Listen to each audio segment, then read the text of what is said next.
Okay, this is going to be part 10 of Rebel.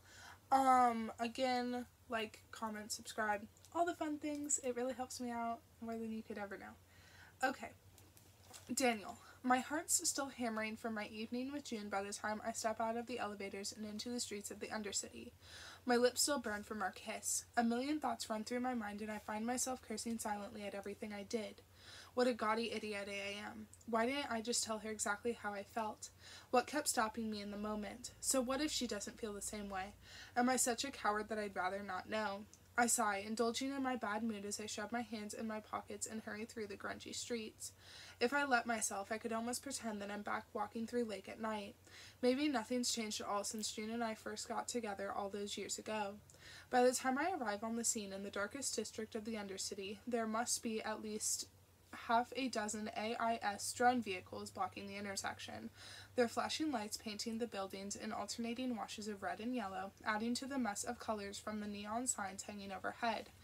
Justin and Laura are already here, and when they spot me, they wave me over with grim faces. Some distance away, I see Min Girin, the AIS director, talking in low voices with some of the police. She and I exchange a brief look of greeting. "What took you so long?" Justin asked me as I approached them. "You in the middle of a date or something?" I glare at her as we walk. "Yeah, only my first kiss in 10 years with a girl I'm crazy about." "Something like that," I mutter back. "What happened here?" "You'll see," Laura interjects from my other side. The street is crowded with curious onlookers, and police and AIS agents alike keep telling people to get back behind the barricades. The pock-marked street is littered with broken glass and burn marks against the sidewalk, and the walls tell me there was some kind of explosion here. Already, the name hangs unspoken in the air. I can see it in the tense faces of my fellow agents, the way they're taking extra precautions. This is Dominic Hahn's work. Then we reach the crime scene and I halt my steps. In the middle of the intersection lies a body laid out so purposefully that there's no question this was intentional. It's been sliced open. The face is unrecognizable. Beside me, Justin and Laura look away from the vicious wounds that lace the corpse. I look on, my heart beating rapidly. An ugly flashback emerges from the dark corners of my mind now.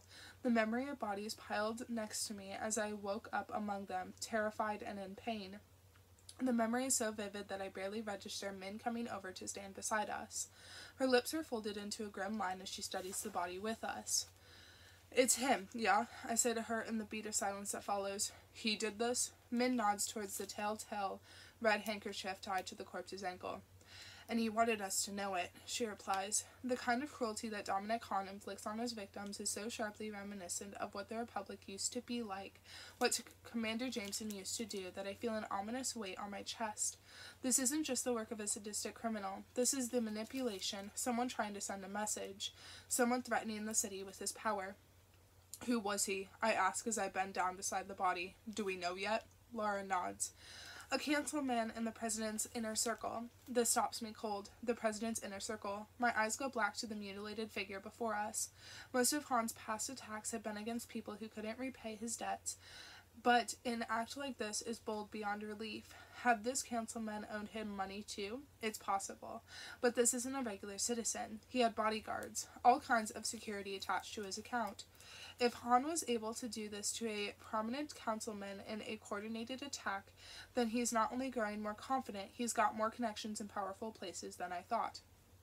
"How did it happen?" I ask. Justin runs me through what they already know, that the councilman had gone missing earlier today, that he'd been driven here and dumped at the intersection still alive, that he had then been set on fire. I wince at each graphic detail. My attention goes briefly to people sitting on the curbs now, being interrogated by the police, probably nearby store owners, some who might have witnessed everything happening. "And they still managed to get away?" I ask when Justin finishes. She shrugs and Laura nods at the scorched walls. "They seem like they struck fast and hard. It's not their first time at this game. It's just the worst one yet." I run a hand through my hair in frustration. "But what does Han want?" I mutter to no one in particular. "Money? Revenge? Do we have any evidence? What does he get out of killing a councilman, aside from all of AIS descending on him like a horde of wasps?" No idea, but there was a theft tonight at the East City Laboratories where a rare energy coil was stolen. No confirmation yet on whether or not these two events are related in any way, but the timing is unusual enough that it's worth noting. My eyes go back to the pitiful remains. We're going to be the ones to deliver the news to the family. Min is looking at me with a thoughtful expression. She turns to Justin and Laura, then gives them a terse nod. I need you two to gather some more eyewitness accounts, she says. Go on, let me have a word with Daniel. They don't hesitate. As they head off, Min turns to me and lowers her voice. I know that look, Wayne, she says quietly. What's going through your head? That this all looks familiar, I reply, my eyes still settled on the body. The wounds? I shake my head. The political escalation. Up until now, Han has stayed in his realm, punishing anyone who fails to pay their debts to him or loses a gamble or is a part of some rival gang. But this is different. I cross my arms. He's prepping the people. What do you mean? I give her a hard look. If there was ever a time to bring the topic up to her again, it's now. You know how I feel about the city's level system. I remember what it's like to be part of the lower class when we're pushed to our limits. At that, Min makes an exasperated sigh. Daniel, you know my answer to this argument already. Then don't ask for my opinion, I say. But I'm warning you, Han isn't a fool. He knows that the number of poor down here is growing, that more people aren't able to raise their levels and can't afford to feed their families. You got flattened levelers setting up entire rows of tents down here. Han knows that. He's already instilled a proper amount of fear in the Undercity. People here are intimidated by him. But he also shows them enough mercy to make them love him. Now he's attacking the city council, prominent politicians. I point at the body. It's not a coincidence that Han decided to put this body on display down here instead of hanging it up in the sky floors where they live. He knows how much the people down here hate the sky floor politicians. He wants the people down here to see, to know who's really running their city. Min gives me a skeptical look. You're insinuating that Han wants to stage a coup? She asked incredulously. I'm saying that's a real possibility, I argue back. Min shakes her head in frustration. Han doesn't have that kind of power. You're telling me he's going to try seizing the capital of the most advanced nation in the world. A nation that's still too young, I argue back, that can topple just like everything else. She rubs her temples in irritation. Give me something I can work with. I'll never be able to convince the council that this is even a remote threat. Her expression makes me want to scream. These cracked Antarcticans have never lived through a revolution before. Their country is barely a few decades old. They have no idea how fragile this entire system is.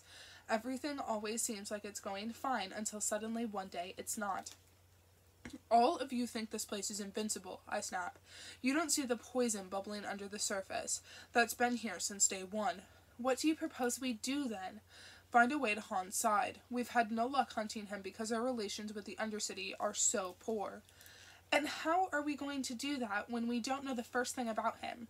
I smile grimly. I've got some insight into how a notorious criminal can be caught by someone from the inside. She did it by becoming someone I could trust. But you need to tell the president that this system is unsustainable. We're setting the Undercity up for a revolution, and I don't even think they're wrong to do it. Min still looks unconvinced. She shakes her head. The president's not going to like me bringing up this conversation again, she says. You know how much he supports the level system. These Skyfloor bastards always try to maintain order by giving themselves all the advantages. Eden's words linger in my mind along with his disgust at my working for the AIS. Sometimes I think you've forgotten where you come from. But I was never the same as someone like Dominant Han. Han is a killer. You don't have to talk to the president into taking it down, I reply. Just tell him how much his own life is at risk. Han isn't going to stop at killing a councilman. President Ikari is the prize at the top, and if he wants to stay alive, he needs to do something to quell this. Min's eyes have gone cold again, but she doesn't dismiss my words. Instead, she nods at me. Go join the others to gather eyewitness accounts, she says.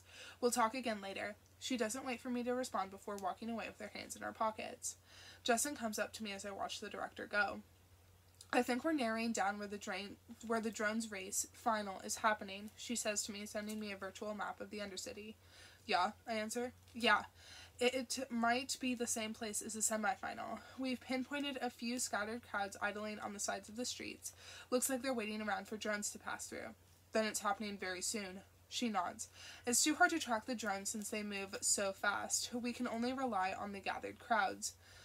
Once those spectators catch on that they're being watched, they're going to scatter in a second. I force myself to turn away from the crime scene. Show me where the crowds have been spotted. As I start to follow Justin away from the crime scene, I bring up my directory of names and instinctively pick out Eden's account to send him a message.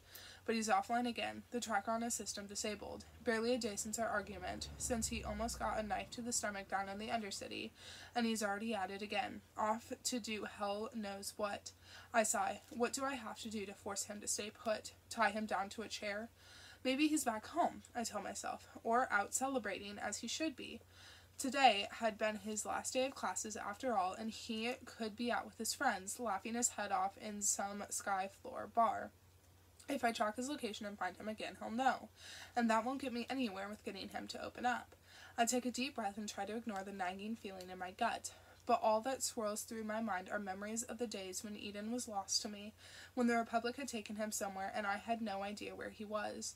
All I remember is seeing him stumble forward through the ashen fog of war from the hospital and me scooping him into my arms. Screw this. I give in to my worries and tap on the icon for Eden's location. May AIS privileges let me bypass permissions so that I can track him without his consent. A small loading icon swirls in the center of my vision as my system traces him. Ahead of me, Justin pauses to bring up a virtual map between us. See, she says, we've noticed hints of drone spectators crowded along these locations. It's not much evidence to go off of, but it puts the rough estimate of where the race is happening tonight. Right here. She points to a spot on the virtual map. At the same time, my system finishes tracking where Eden is. His location dot appears bright red over almost the exact same spot where Justin is pointing. I blank, then frown and shake my head. Hang on a sec, I mutter, reloading the geolocator. I think my system glitched. Show me where the race is on the map again? Justin brings it up while Eden's location also refreshes. This time, there's no mistaking what I'm seeing. A sudden wave of dizziness sweeps over me. Eden is exactly where Justin's finger is pointing. He's down here in the Undercity, and he's at the drone race.